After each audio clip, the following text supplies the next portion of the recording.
Hello. Our story begins on the tractor beam control panel.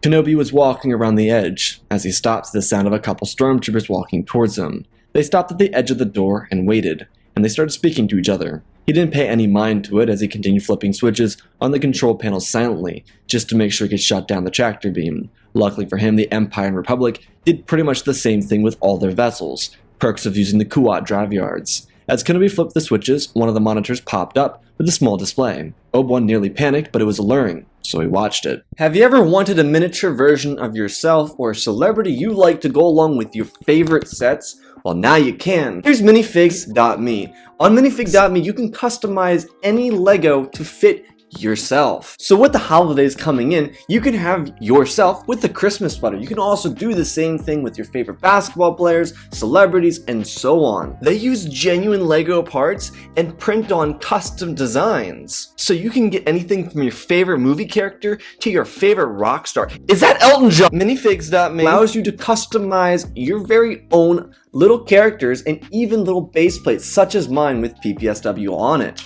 Being that when I first made this character I had long hair, I will be getting this headpiece right here just so I can make it fit me for the holiday season. You can customize your very own minifig however you want. There are thousands upon thousands of different combinations you can use to make either yourself or whoever you're trying to make. Use my link for 10% off on the entire minifig store, so go down below and get your minifigs before Christmas comes around. These will make great gifts for the family. Thank you minifigs for sponsoring this video. Good thing the Imperials are deaf and stupid because they missed out on a great deal. Obi-Wan got their attention by making something sound like it fell behind them. The stormtroopers were always inferior to clones. He shuffled out of the potential line of sight and carried on to the hallways. He could feel the presence of his old apprentice. Vader was near, and Kenobi knew that it would come to this. One final engagement.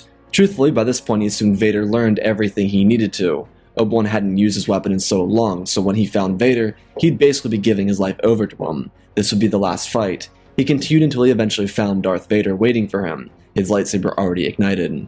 They shared some words, all brief, but they shared them, and then the two duelists engaged. Vader went into the battle heavily, his lightsaber blasted at Obi-Wan's with raw strength and power. Kenobi may have been old and fragile, but the direction Vader was going in would only cost him yet another defeat. All of his power, and yet he continued to throw it away. Kenobi blocked each strike and was put into a heavy defense. All he could do was keep Vader's blade away from him. This wasn't quite the same as their confrontation on Mapuzo, where he was clearly outmatched. Obi-Wan was just getting into it here. He knew how to hold his own against Darth. It always felt like a nice subtle burn to call him Darth, like he wasn't even respecting the name he was given by his new master. Vader's strikes got heavier and heavier, but Obi-Wan, despite being so much older, bounced lightly on his feet, stepping back through the corridors. Kenobi never had the strength to kill Vader. He just couldn't. But this time he needed to. There were so many chances given, and this would be the last one. Master Kenobi defended everything, parrying where he could, but keeping the fight on his side of the battlefield. Vader believed he was winning, but he was just doing the same as he had on Mustafar. Cutting up hallways in a flashy array of sparks didn't guarantee victory. Vader used the Force and lobbed Obi-Wan into the open hallway before launching a lightsaber at him. Kenobi leaned over so his blade missed him before getting him to his feet. In his old age, it took a moment, but he did so as fast as he could. Vader was right up in his face by the time he got to his feet. Obi-Wan was shoved back, but his blade held over his face. Vader's raw strength was too much for him. Obi-Wan had beaten Vader with Form 3 on Mustafar. He beat Vader by switching to Form 4 during their last encounter, but there weren't many other tricks he could just use. Well, the one he used against Maul worked because of his arrogance, but he didn't believe that'd be the same case here. Obi-Wan needed another play, and so as their duel continued, he saw the opportunity present itself. It was dark, twisted, and borderline unethical, but it would work. Vader pressed forward as the doors next to him opened. Their strikes weren't so violent anymore. They were short and testy. The fight had come to an end, and they could both feel it. 20 years of resentment would die out right here. Vader could feel the victory he was about to have. And then Obi-Wan out of left field said that Padme's children were alive, and they were here. Luke and Leia. Vader was mid-swing when the three names crossed his ears and he froze. It gave Obi-Wan a chance to thrust his blade forward, cutting straight through the control panel on his armor. Kenobi used the Force to launch Vader backwards. This only made him angrier. He got to his feet and lunged forward again. All the fury of every single ounce of pain he'd been holding on to for so long rose up within him, and he struck with all that. All that anger never got him anywhere, and Obi-Wan used the last of his energy to sidestep and drive the blade across Vader's torso. It didn't go all the way through, but it went deep enough. Vader stumbled forward into the wall, putting his hands up to keep himself from falling over. His boots clamoring on the metal floors as Obi-Wan drove his lightsaber right into his back. The stormtroopers watching over the fight had no clue what to do, but they were thrown back. Ben used the Force, and then they fell down to a small little lift that was behind them, all of them dying upon the impact. He listened for the heinous breathing, and he heard nothing. Obi-Wan pulled the blade out of Vader's back and shuffled across the landing bay platforms and got to his ship as Han lifted off, and they left. Vader's last thoughts wondering how Obi-Wan knew what they were going to name their child, whether it be a boy or a girl. The reunion between Ben and Leia was very tender. She was so excited to see him. It had been so long, and truthfully, she missed him. The fact that he came all the way out here to meet her request meant the galaxy to her. The 2 times she needed him most, he was there for her, and that was a lot more than anyone else could just say. Before they could actually celebrate, they had to deal with the onslaught of a couple TIE fighters, but Luke and Han handled them with near perfection. Luke was doing a really good job on the cannons before they got a chance to jump to hyperspace. Tarkin was informed of Vader's death, and he relayed the message back to the Emperor. He was honestly really relieved that Vader was gone. He was becoming troublesome. The Emperor, on the other hand, was very displeased. How could he have failed Kenobi again? The old fool made a mockery of his teachings enough times. Seriously, how many times is Obi-Wan going to show up his plans? Well, maybe one more time. Because in the coming hours, the Death Star would be destroyed by Luke Skywalker, who was flying an X-Wing for the very first time. Galen Erso's little trick and a once-in-a-million shot disrupted Sidious's plans too. Tragically, Tarkin would never get a chance to enjoy his little victory over Vader. It had been a joy of a lifetime, putting the temperamental asthmatic pet of Sidious in his place. Of course, Tarkin failed when he could finally wipe out the rebellion. A certain irony in him killing Krennic with his own weapon, and then being killed inside the weapon he stole from Krennic. Ben Kenobi kept everything hidden about the twins from them until after the assault on the Death Star. He didn't want to distract them from what was important in the moment. When the Death Star was destroyed and celebrations began, Obi-Wan was the one to comfort Leia over the loss of her parents. It was quiet and it was away from the others. She needed a moment to herself after really having to take in what happened to her parents on Alderaan. She would join the pilots when they came back from their victory. Han and Luke would receive medals for their valor during the attack on the Death Star, and Obi-Wan would be by Leia's side through the entire endeavor. He hadn't had much time to think about what he did to Vader, but to him, there was no Anakin. To do what he did was something he thought about for the past decade. He wondered if he should have killed Vader on that moon. His hopes was that his mercy would have shown Vader the path to returning to Anakin Skywalker. Having mercy could have inclined him to bring balance to the Force as he was meant to do. During Obi-Wan's reconnection to the Force in the following years after the duel, he realized that Anakin was no longer meant to be the chosen one, and that burden had fallen onto Luke or Leia's shoulders. Of course, this was all per Obi-Wan's opinions regarding the situation. So on the Death Star, he believed that since Vader hadn't fulfilled the prophecy by that point, then it must have been wrong, and therefore, he needed to end Vader's life. He was more machine now than man, and that was the only possible outcome. Now the burden fell onto the children of Skywalker, and Obi-Wan had the luxury of training them to defeat the one true Sith Lord. Ben spoke to Leia first. Their connection made it easier for him to tell her the truth. Plus, she was old enough at this point where he felt comfortable telling her the truth of her parents, not when she was 10. She didn't know the truth yet, but with Obi-Wan informing her of the reality of the situation, she was both understanding and very saddened, knowing that her mother died because Anakin tried to save her by becoming the very thing she was trying to go against her entire life. But knowing who her mother was made a lot of sense. Same with Anakin, because she felt that anger before. Ben continued and told Leia that he would be willing to train her in the ways of the Force, so that she and her brother could be prepared to destroy the Sith. Leia was taken aback. Brother? She didn't know what he meant by that, and he explained it. The whole situation was very tough to swallow for her. The fact that her brother saved her from the Death Star, or helped her get out of the Death Star to begin with, was a big deal. Luke would too learn about this information, and it changed the dynamic of everything, including the fact that their father had just been killed on the Death Star by Ben. As the Skywalker twins were learning the truth of their heritage, and the fact that they were indeed siblings, Sidious was trying to undo something. He'd been trying to access the world between worlds for the longer part of a couple years. It was part of the reason he was so interested in Ezra Bridger a couple months beforehand.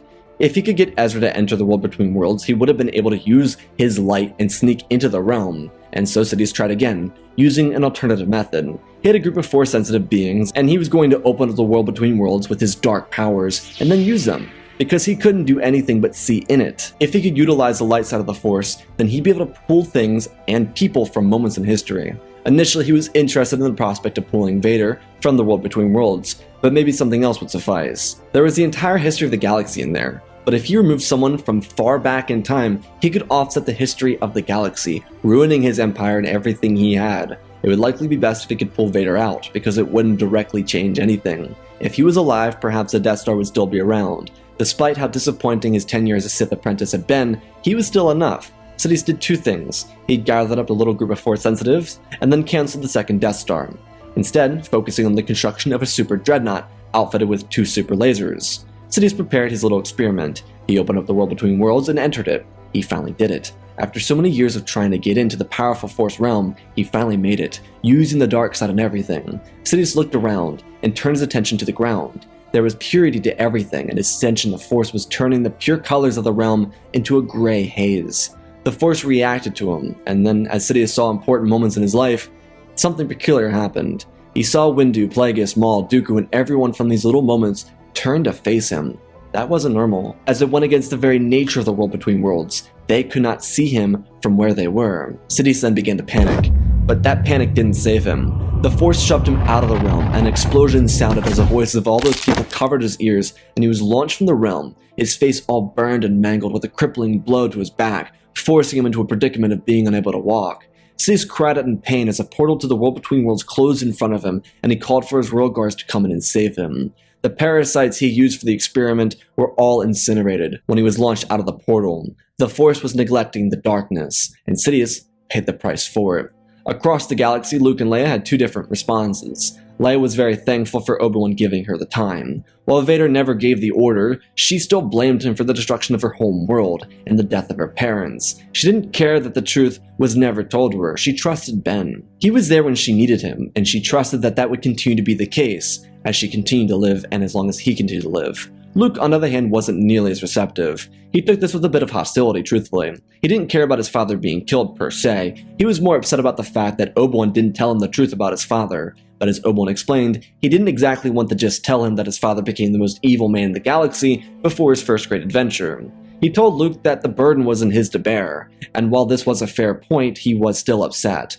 Both were valid, and Leia tried to be comforting to her brother. For an only child on a farm on Tatooine, it was a weird feeling. He had his friends, but never anyone super close. Not until he got older, at least. Having a sister could change that dynamic for him, and having Leia in his corner during this time was very integral to getting him to join Ben in his training of the 2 of them. Instead of bringing the children to Dagobah, he brought Yoda to them. The Alliance didn't immediately depart Yavin, but when they did leave the system, they were able to relocate to a better hidden base, one found by General Syndulla after the Battle of Scarif, having been requested by Mon Mothma to do so in case Yavin's base was found. Hera's new base was called Doom Base, after Caleb Doom, which was a new location for the rebels. It was meant to be temporary, but it would be the best place for Luke and Leia to be trained by Yoda. Luke finally came around to the idea, hoping that he could be a Jedi like his father used to be. For Leia, she wanted to be a Jedi like what she might consider a second father in Ben Kenobi. She of course was doing it for herself, but she was also very trusting of Ben. Yoda had been very goofy at this point, having spent so long on Dagobah that he was willing to leave his home to train, mostly because Obi-Wan forced his hand. It wasn't easy to convince him to leave, but it was a jumpstart the twins needed. Yoda was a lot quicker to be dismissive of both students, but because they were meant to bring balance to the Force, he had to change his attitude. Sidious without the Senate ramped up construction on the Imperial Navy, but as comatose as a melon. He couldn't move out of his seat, and as the powerful Emperor of the Dark Side, he was broken. He still had some powers, but the Force punished him for how he tried to break into the powerful world between worlds. The realm was a place of serenity and balance, and for the Force, that was a place of light. The darkness was a poison to the Force, and Sidious was its greatest attribute. To get rid of him would be to extinguish the darkness that plagued so much of the galaxy. It didn't end with him, but it definitely started with him. The first step had been finished, mostly. It was up to the Fighters of Light to save the Force. His military may have been growing, especially with resources from the second Death Star going to the Kuat drive yards to create the Superstar Destroyers and the Emperor's personal vessel, one he was naming the Supremacy. Only so much he could do now, but wait for the right time to be. Jedi training camp on the other side of the galaxy was getting his own little kickstart. Luke finally had the motivation he needed to join up with his sister. It didn't take much, but there was some clear similarities between Anakin and the twins. These similarities made Yoda fear the idea of training them. But because Obi-Wan was always present, he was able to be the guide. As a Force ghost, he would have been limited, even on a place like Dagobah that was a nexus of the Force. Being able to give his insight to the students and using his knowledge of having trained Anakin, he was able to be the best iteration of an instructor that he could have ever been in his life. Yoda's teachings of the Force were useful, but nothing was nurturing and as helpful as the information Obi-Wan bestowed upon the twins, especially after 10 years with Qui-Gon. It was clear early on that Luke was more drawn to the darkness than his sister. Most of this was done because of his father being Darth Vader and being convinced for the longer part of his life that Anakin was actually a good person. Whether it be a navigator or a Jedi, those were both significantly better than being Vader. Leia had no issues with this because to her, Bail was her father. Vader, or Anakin, didn't even get second place. Obi-Wan was easily that. She resented Anakin. She didn't want him anywhere near her mind because, despite the orders not being his, he didn't stop it from happening, and that was just as bad as contributing. As a leader of the Alliance, she needed to have such mindsets. So many people in the Alliance had family that died on Alderaan. She couldn't be here forgiving her father for that. Leia got her own lightsaber and she and Luke continued their training. Despite not being on Dagobah, they were able to train effectively during this period of time. Hera would spend time watching them whenever she was carrying after Jason. It made her miss Kanan and Ezra. She just remembered watching them train all the time, and then one day they were both gone. It was really painful, but there was a certain hope about these two. A year went by without any major engagements with the Empire. Luke and Leia stayed on base, considering Obi-Wan didn't want them going after adventure. Luke again struggled with the difference between being a Jedi and being a hero. Leia wanted to go out too, but she understood that she could be effective while training and leading from Doom Base. Then the news reached the Alliance about the construction of the Emperor's new Super Star Destroyer being built over Kuat. Technically, it wasn't even a Super Star Destroyer. It was considered a Mega-class Star Dreadnought, first and only of its kind. Made sense considering it was outfitted with 2 super lasers that were once on the Death Star. They were deadly cannons too. Despite being mounted on the top of the vessel, they could rotate 360 degrees, just in case the vessel got outflanked. It was designed by the Emperor before his little accident. The Alliance knew they needed to get to it. Obi-Wan and Yoda were both old, but they had come to the conclusion that this would be one last chance to make up for what they had done. A task force was grouped up, including General Syndulla, Luke, Leia, Han, Rex, Chewie, Yoda, and Ben Kenobi. They'd go to the Supremacy and take it down from the inside out. If the Empire had a vessel with 2 super lasers, then they would be unstoppable, let alone the ability they would have if they controlled more than just one of those things. Luckily for the Alliance, it was heading back to Coruscant to pick up the Emperor for his first real voyage. Technically, it really wasn't the first voyage, but the Emperor couldn't make the trip to Kuat. This gave the rebels ample time to get aboard the ship and hopefully shut it down before it left Kuat. General Syndulla would take Han, Leia, and Yoda, while Chewie would go with Luke, Rex, and Ben to the other side of the vessel. Their objective was to shut down the hyperdrives and set the vessel for self-destruction before it departed for Coruscant. No one in the Alliance knew at this point what happened to the Emperor, so Yoda and Kenobi were still under the assumption he was the mighty Sith Lord that forced Yoda to run away at the end of the Clone Wars. Luke and Leia believed they were ready to face him, but they weren't here to do that. They were here to destroy the vessel, hopefully inflicting damage on the other ships inside the Imperial fleet at Kuat, maybe even disabling the Imperial shipyards. The landing procedure went well. Instead of using an already stolen Lambda shuttle, they intercepted 2 different ones before they jumped to Kuat. The 2 groups were set up and they went. Ben and Rex had a lot of catching up to do, but it would have to wait until they completed their mission. Of course they had some time to talk en route to Kuat, but the jumps were really short. The first crew landed immediately, but Chewie's group was the last to land. Because the ship was so large, it required 2 different hyperdrives, and the rebels, because of an Imperial military scheduling issue, weren't able to disable the hyperdrives. Chewie's group landed an hour after the other group did, and the moment they landed, the Supremacy jumped to hyperspace. The cargo on the shuttle they were in was a number of artifacts that the Emperor had requested for his throne room. His projects on Exegol were faltering and he was unable to go anywhere. He needed a body. His face melted, and a broken body were not enough to present power. Of course, the Empire was always powerful, but a leader was necessary, and over the past year, he had been silent. Kind of an issue when one deletes the Senate from existence. He was supposed to be the leader. Luckily he had Mas Amedda, but even his loyalty was fading. The Supremacy was going to be Palpatine's final show of galactic power. Tyranny is so unnatural, and it requires fear to exist. Palpatine's time was coming, and he would force it to elongate, but there was only so long he had. Without a powerful presence filling the void of the Senate, people were rallying in support of the Alliance quicker. Skirmishes between non-Alliance rebels and the Empire were becoming much more frequent. Mon was trying to quell it, but it was nearly impossible. Inside the Supremacy, the 2 groups waited until the opportune moment. They couldn't do it in hyperspace because it would destroy themselves in the process. Luckily, they were able to find their moment of redemption when the ship pulled out of hyperspace. It wasn't just Palpatine. It was the most elite troopers from the Imperial military. If they didn't vacate the ship now, they would all die. And during their trip through hyperspace, they realized it would take much more than they initially had to blow up the super weapon. Well, 2 of the groups had an idea. Ben Kenobi and Yoda would stay behind. Sure, they didn't have to, but if it meant destroying the Emperor and obliterating his most prized possession, then it'd be worth it.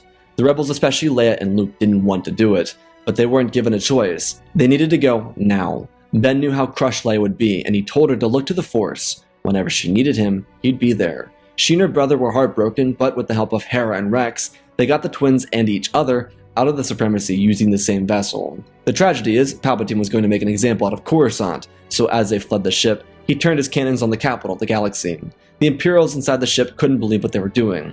Most of them had family on Coruscant, and Sidious was testing the loyalty of his subjects. The rest of the Imperial fleet reacted to this by calling for a ceasefire from the supremacy, but Sidious told them to open fire. Little did they realize that by the point they were told to fire, their cannons were facing each other, and the supremacy unleashed 2 super lasers onto itself.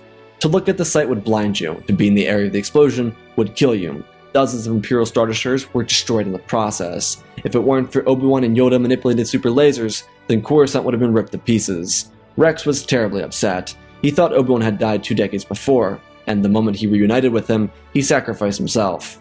It was really the most Obi-Wan thing to do anyways, but he found solace in the stories he told to the twins about serving with their father and Ben in the war.